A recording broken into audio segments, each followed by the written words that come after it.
Welcome back to the Wild Mushroom Hunter. This video is to answer one of the comments, great comments. How in the world did I get morel mushrooms to grow in my yard?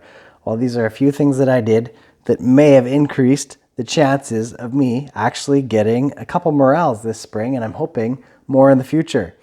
So now I know some people don't like washing their mushrooms, but for morels, I do it.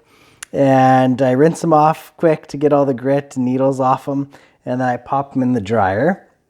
So one thing I do is, when I first look through them, I look for any that are kind of smushy or moldy. I take those ones out, like this. See a little bit of mold on the tip, a little mold on the tip of that one. This one's getting soft and smushy. These ones, I just break them up and spread them around the yard like that, okay? Now, these ones, I rinse them off, and I do a good rinse on them.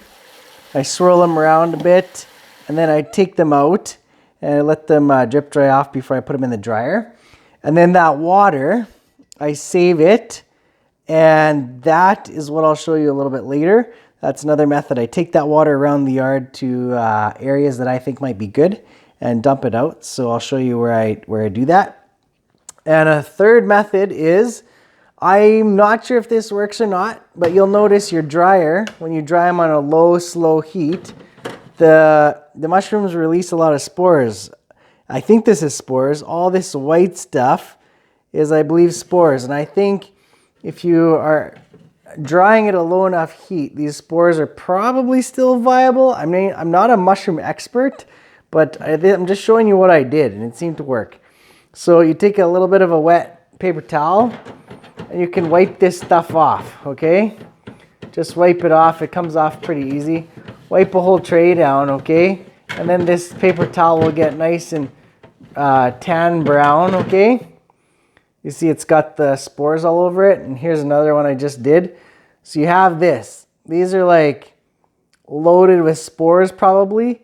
And I take these and I bury them around my yard. So let's go show you what I would do. So out here, outside in the backyard, you're looking for areas usually with wood chips. Someplace where it's going to protect the spores, where the spores can grow and mature.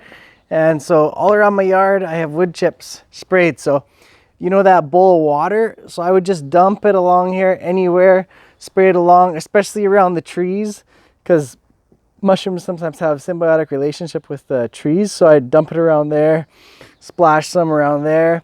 And then these paper towels, what you can do is come along here and just dig down in the dirt a few inches. Now you can see actually mycelia, that white stuff growing. Now that might be some other kind of mushrooms. It might be morels. You never know. I don't know what morel mycelia looks like. But take these paper towels that you've got the spores on, dump them in there, and you've just inoculated that piece of ground, okay? Do that with the other one as well. You can do it around the trees, like I say. They kind of like the tree areas. Dig down a few inches where it stays moist. Drop that baby in there. Cover it up. And there you go. You've just inoculated soil. Okay, so that's how I did it. And I got morels growing in the yard. So I didn't see them before I did this, and it worked. I actually got some. I was super shocked. It seems to work. I saw another guy on YouTube do it a different way. He actually tries to get them to grow, like mixes molasses and morel mushrooms and blends it up and heats it up and then spreads it around his yard, and he gets morels as well. So you can check out that one. But this is what I did. And hopefully, if you try it, you'll get some too. Best of luck. Thanks for watching. Don't forget to subscribe, hit that like button, show me some comments, and tell me what you'd like to see in future videos. See you later.